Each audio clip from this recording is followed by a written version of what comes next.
بسم اللہ الرحمن الرحیم۔ بسم اللہ الرحمن الرحیم۔ السلام علیکم ورحمۃ اللہ وبرکاتہ۔ عزیز طلبہ، آج الفوز الکبیر فی اصول تفسیر کا سبق نمبر 125 ہے، اور اس سبق کے اندر ہم نظم قرآنی کے لطائف و محاسن کا بیان پڑھیں گے۔ الباب الثالث فی بیان لطائف نظم القرآن و شرح اسلوبہ البدیع۔ الفصل الاول فی ترتیب القرآن الکریم و اسلوب السور فیہ۔ لم یجعل القرآن مبوبا مفصلا على منہج المتون لیذکر کل مطلب منہ فی باب او فصل بل افترض القرآن الکریم کمجموعات المکتوبات۔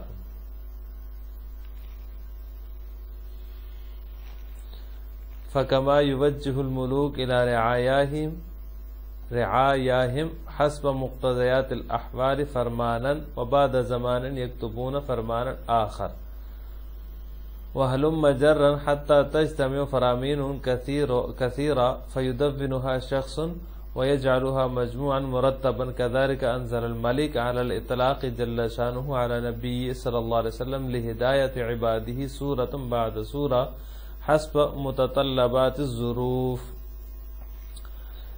اس کا ترجمہ یہ ہے کہ تیسرا باب جو ہے یہ قرآن کریم کے انوکھے طرز کے بیان میں ہے،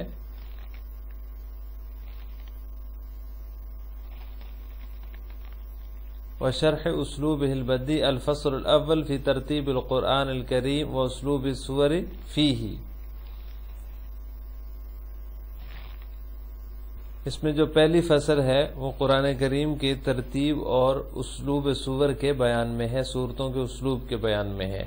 لم یجعل القرآن مبوبا مفسرا علی منہج المتون۔ یہاں سے شاہ صاحب رحمہ اللہ فرماتے ہیں قرآن کریم کو ابواب و فصول میں منقسم نہیں کیا گیا، جیسا کہ متون کا منہج ہے۔ لیذکر کل مطلب منہ فی باب او فصل، کہ ہر مقصد کو کسی مستقل باب یا فصل میں ذکر کیا جائے، جیسا کہ مجموعات المکتوبات، جیسا کہ مجموعہ مکتوبات ہیں۔ فَكَمَا يُوَجِّهُ الْمُلُوكُ إِلَى رِعَايَاهِمْ،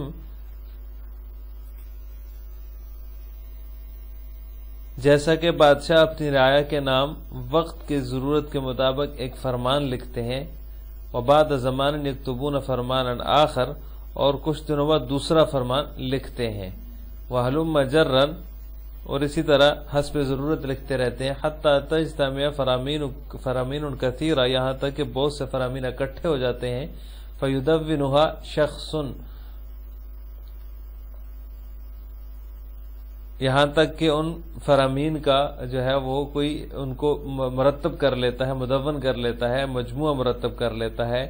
اسی طرح انزل الملک علی الاطلاق جل شانہ، شہنشاہ مطلق عز و جل نے اپنے نبی صلی اللہ علیہ وسلم پر وقت کی ضرورت کے مطابق یکے بعد دیگرے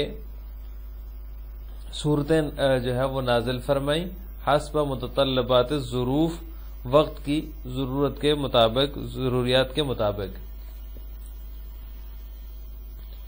یہاں سے مصنف رحمہ اللہ تعالی تیسرا باب شروع کر رہے ہیں، اور تیسرے باب کے اندر جو ہے پہلی فصل جو ہے وہ نظم قرآنی کے لطائف اور محاسن اور نادر اسلوب کی تشریح کے بیان میں ہے۔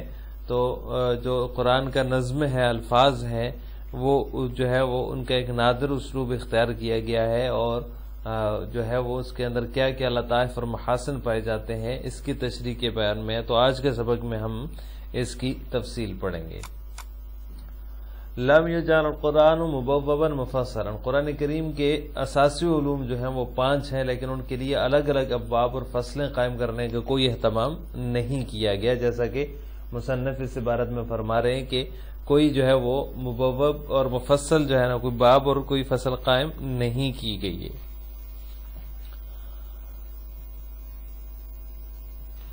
کیونکہ قرآن کریم جو ہے وہ اللہ تعالیٰ کی طرف سے بندوں کے نام احکام کا مجموعہ ہے جو حسب موقع ان کی اصلاح تہذیب کے لیے تھوڑا تھوڑا نازل ہوتا رہا ہے. جیسا کہ کوئی بادشاہ یا حاکم وقت جو ہے وہ فرامین اور مکتوبات کے کو جو ہے وہ فرامین لکھتا رہتا ہے اپنی رعایا کے نام، لیکن جب وہ جمع ہو جاتے ہیں تو پھر کوئی اس کو مدون کر لے تو فرامین اور مکتوبات کا مجموعہ وہ بن جاتا ہے. تو ایسے ہی قرآن کریم کی بھی مثال ہے. قرآن کریم کو بھی اللہ تعالیٰ نے اصلاح اور تہذیب کے لیے تھوڑا تھوڑا نازل فرمایا، پھر اس کی جمع ترتیب کی جو ہے وہ حیثیت وہی ہے جو کسی حاکم وقت اور کے فرامین اور مکتوبات کی ہوتی ہے.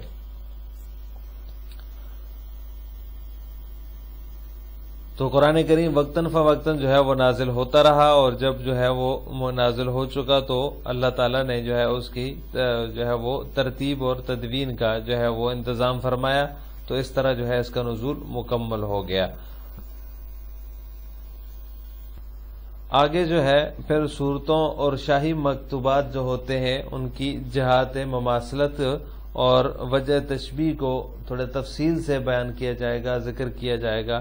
مثلا مختصر ہونا، طویل ہونا، اس کا بلا عنوان ہونا یا عنوان کے ساتھ معنون ہونا، بلا تمہید ہونا یا تمہید کے ساتھ ہونا، اسی طرح ابتدا اور انتہا کی نوعیت کا مختلف ہونا وغیرہ وغیرہ.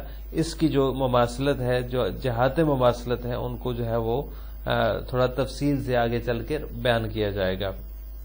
تو گویا بنیادی طور پر یہ ہوا کہ جیسے کوئی بادشاہ جو ہے وہ احکام جو ہے وہ اپنے فرامین جاری کرتا رہتا ہے رعایا کے نام، پھر کوئی شخص ان کو مرتب کر لیتا ہے تو وہ ایک مجموعہ جو ہے مکتوبات بن جاتا ہے. تو قرآن کریم کا حال بھی یہی ہے کہ وقتاً فوقتاً حسب ضرورت اس کی آیات کا اور اس کی صورتوں کا نزول ہوتا رہا، بندوں کو ہدایات ملتی رہی. صحابہ کرام نبی کریم صلی اللہ علیہ وسلم کی ہدایت کے مطابق انہیں لکھتے اور یاد کرتے رہے.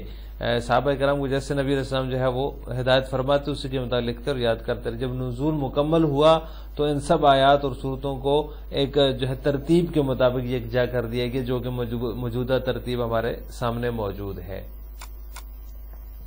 لیکن صحیفہ قرآنی اور فرامین شاہی میں فرق کیا ہے؟ اس مشابہت کے باوجود قرآنی صورتوں اور آیات اور شاہی فرامین میں ایک نمایاں فرق ہے.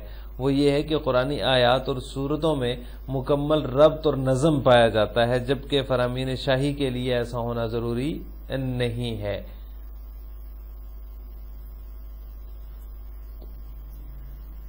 کیونکہ فرامین شاہی جو ہیں کسی بھی حاکم کے فرامین، ان کے لیے ایسا ہونا ضروری نہیں ہے، کیونکہ قرآن کریم کے نزول سے پہلے بھی قرآن کریم لوح محفوظ میں مسلسل کلام کی طرح مرتب اور منتظم اور مربوط تھا.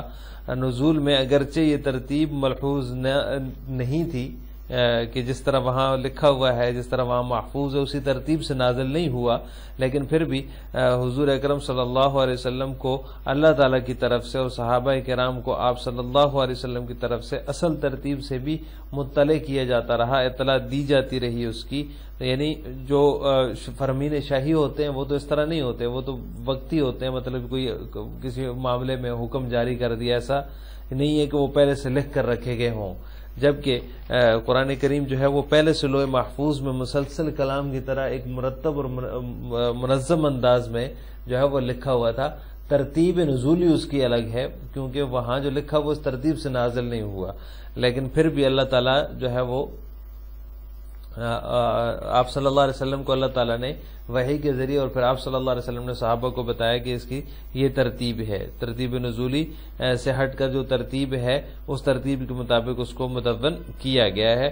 چنانچہ عہد صدیقی میں ترتیب تدوین کے وقت اسی ترتیب کو جو ہے وہ پیش نظر رکھا گیا